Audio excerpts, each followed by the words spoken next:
Yes, ikazi dasanzwe tubaramutse tubana mwiriwe bivanye naho muherere cyangwa bivanye n'amasaha murabiye ko ikiganiro cacu kuba dukurikirana bari mu gihugu cy'u Burundi cyangwa hanze y'igihugu duti amahoro y'Imana abane namwe twizere ko weekend yagenze neza ni ku munsi wa mbere igenekerezo rya 10 gitugutu umwaka 2022 amakunda y'inkino kuri Gitega Entertainment TV aho tuzakubabwira ibitandukanye byabaye muri weekend aho bona ko tuzaguhera muri Coupe des Zéros ku ruhande rw'umupira w'amaboko basketball aho bari bageze muri quart de finale taza kwa tubigaruka ko kurundi ruhande ne muri Primus League kuva ku munsi wa gatanu bari bageze ku ndwi igira 9 tuza kuba tubigaruka ko tubabwire uko imigwi yagiye iratsindana nuko kurundi ruhande ni mu ntamba mu rugamba ku batarenze imyaka 17 ndetse no ku batarenza imyaka 20 tuza kuba tubigaruka ko tubabwire amakuru agenda avugwa muri zo ntamba mu rugamba nuko ku mugani wa Afrika ni Coupe de la Confédération hamwe na CAF Champions League tuza kuba tubigaruka ko na cyane ko ubona imigwi ibari myinshi ariko turazagenda tubabwira imigwi imwe na cyane yo muri kano karere uko yagiye tsindana nuko turaza kugaruka ku nkino zabaye muri ku mugane wa Buraya aho bona ko bari mu kibuga nabone tuzagenda tubabwira inkino zimwe uko zagiye ziragenda ku rundi ruhande tuza kubabwira muri UEFA Champions League uko bizogenda ku munsi wejo hari zitekanije ndetse no ku munsi wa gatatu ubona ko bazoba basubiye mu kibuga nuko tubayikaze cyane dasanzwe kuri Gitega Entertainment TV mubane mufite na subscribe ku batarabikora please mubikore natwe kugira ngo tubone ko mudukurikirana ku munsi nuko nkuko twatangiye tubabwira muri Coupe des Zéros cyangwa igikombe citiriwe intwari aho bona ko ku munsi wa gatandatu Remesha ariko iratsinda uno mugwi wa Brothers wo mu ntara cankuzo amanota 72 kuri 65 ku rundi ruhande ni urunani rwa kuratsinda uno mugwi wa Rezipo amanota 93 kuri 79 Dinamo yari kiratsinda no mugwi wa New Star ku munsi wejo amanota 81 kuri 70 nuko twabwira ko igice ca kabiri gishira icanyuma canke demi finale ni ku munsi wa kane genekezo ga 13 aho bona ko Dinamo izokwakira izoba yakiri itanye mu mitwe no mugwi wa Remesha ndetse n'urunani rutani mu mitwe no mugwi wa Brothers do cankuzo ariko ubonaho Brothers ubona ko yaje kuba itsindwa ariko yagiyemwo muri demi finale kubera ko yabaye ico twita meilleur perdant muri rino higanwa nuko twabwira nk'ivyo muri Coupe des Zéros kuri izo nkino zabaye ku munsi wa gatandatu ndetse no ku munsi wejo ku munsi w'Imana birumvikana nuko muri Primus League canke umupira w'amaguru bari bageze ku munsi wabo ugira 9 aho nako ku munsi wa gatanu Magara Young Boys yari kiranganya igisindo kimwe ku kindi n'umugwi wa Aigle Noir ndetse Bujumbura City yari kiranganya na Kanza United Interstar yari kiratsindwa n'umugwi wa Olympic Star ibisindo 4 kuri kimwe Top Junior yari kiranganya ubusa ku bundi n'umugwa Musongati FC hariya mu ntara y'Amakamba kuri Nkurunziza Peace Park Complex ndetse Tigre Noir hariya kuri stade Urumuri ubona ko yariko iratsindwa no mugwa Atletico Niyo ibisindo 2 kuri kimwe aho besha bagenda bavuga bati Atletico Niyo kabisa iza yaronka urukino ishobora gutsinda nuko Message Ngozi yari kiranganya igitsindo kimwe ku kindi no mugwa Vitaro ndetse Rukinzo yari kiratsinda uno mugwi wa Bonisport Dynamique igitsindo kimwe kubusa twabwira nk'ivyo muri Primus League aho bona ko Aigle Noir mu kibanza ca mbere n'amanota 20 Musongati mu kibanza ca kabiri n'amanota 17 aho bona ko na Vitaro iri mu kibanza ca gatatu n'amanota 16 Olympic Star mu kibanza ca kane amanota 15 ndetse bona ko banganya na Message Ngozi amanota 15 nuko twabwira nk'ivyo muri Primus League tugarukiye cyane muri mu ntamba mu rugamba aho bona ko imbere yo gushigwaho nk'umumenyereza mukuru w'intamba z'abatarenze imyaka 20 Gustave niyo nkuru afadikanije n'abagenzi biwe niyo nkuru Jumaine ndetse na Amidou Asani baje kuba bashira hamwe baje kuba bashira ahabona urutonde rw'abakinyi 27 bagiye kuba bifashisha muri izi nkino z'abatarenze imyaka 20 aho bona ko kuva uno munsi ariho baza kuba bashitse kuri Centre Technique Nationale canke ku kigo cy'ubuhinga c'igihugu aho bona ko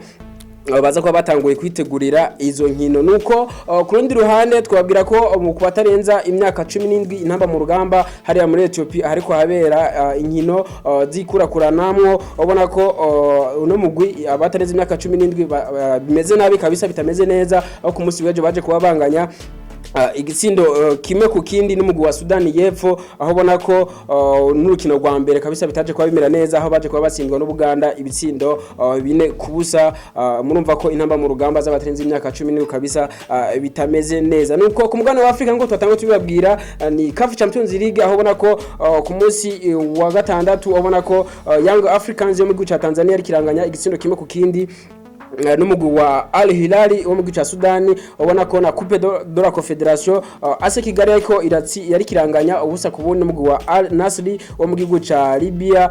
Al Aqda ubona ko yariko iratsinda n'umugwi wa Azam wo mu gihugu ca Tanzania ibitsindo 3-0, ndetse no ku munsi wejo muri CAF Champions League Vipers yo mu gihugu c'u Buganda yariko iranganya ubusa ku bundi na Tupuisa Mazembe yo mu gihugu ca cha RDC canke Congo. Birumvikana Primeiro do Agosto yo mu gihugu ca Angola yariko iratsindwa n'umugwi wa Simba wo mu gihugu ca Tanzania ibitsindo 3-1. Flambeau du Centre ntari kiroroherwa n'umugwi wa Zamalek yo mu gihugu ca Egypte, ibitsindo kimwe kabisa cyaje kuba kiboneka ku ruhande rw'uno mugwi wa Zamalek. Twabwira nk'ivyo ku mugane wa Buraya ni Atletico ariko iratsinda Girona ibitsindo 2-1. Sevilla kiranganya igitsindo kimwe ku kina Atletico. Getafe ariko iratsindwa na Real Madrid igitsindo kimwe. Muri Premier League Chelsea ariko iratsinda ibitsindo 3 Wolves, ndetse na Manchester City ariko iratsinda ibitsindo 4 uno mugwi wa Southampton. Nuko Juventus hariya mu gihugu cy'Ubutaliyani ariko iratsindwa n'umugwi wa AC Milan ibitsindo 2-0. Dortmund mu gihugu cy'Ubudagi yariko iranganya ibitsindo 2-2 no mugwi wa Bayern Munchen. Stade de Reims yariko iranganya ubusa ku bundi na Paris Saint-Germain. Birumvikana ndetse no ku munsi wejo urukino rwa dasanzwe kabisa hagati ya Arsenal ndetse na Liverpool. Arsenal kabisa igumana ikibanza ca mbere itsinda no mugwi wa Liverpool ibitsindo 3-2. Everton itoroherwa imbere ya Manchester United, ubona ko CR7 naje kuba abikora ku munsi wejo aza kuba arokora no mugwi wa Manchester United mu kuha amanota 3, ubona ko baje kwa batsinda ibitsindo 2-1. Birumvikana nuko FC Barcelona mu ijoro ryakeye Pedri yaje kuba aha amanota 3 uno mugwi wa FC Barcelona mu gutsinda igitsindo kimwe cuno mugwi wa FC Barcelona kubusa bw'uno mugwi wa Celta Vigo. Nuko twababwira nk'ivyo ku mugane wa Buraya kugino zaraye zibaye. Tunyarukiye cyane muri Les Soirées de mes équipes. Birumvikana ko ari UEFA Champions League, aho bona ko ku munsi weje bazobasuye mu kibuga Copenhagen izoba yakiriye Manchester City gihe cy'isaha 12:45. Maccabi Haifa yakire n'umugwi wa Juventus gihe cy'isaha 12:45. Dortmund yakire Sevilla aho gihe cy'isaha 3. Dinamo Zagreb Salzburg ndetse na AC Milan Chelsea aho gihe cy'isaha 3. Shakhtar Donetsk yakire Real Madrid. Paris Saint-Germain yakire Benfica ni gechisa 3. Celtic yakire Leipzig gechisa 3. Birumvikana nuko ku munsi wa gatatu Napoli zo yakire Ajax. Atletico yakire Club Brugge ni gechisa 12:45. ubona ko Rangers zo yakire Liverpool aho ni gechisa 3. Barcelona yakire Inter de Milan. Victoria yakire Bayern Munchen. Bayer Leverkusen yakire Porto. Tottenham Hotspur yakire Frankfurt. Sporting yakire kuri yakire uno mugwi wa Olympique de Marseille mu Faransa. Nuko turangirize kuri no nkuru ya Xavi Hernandez yaje kubavuga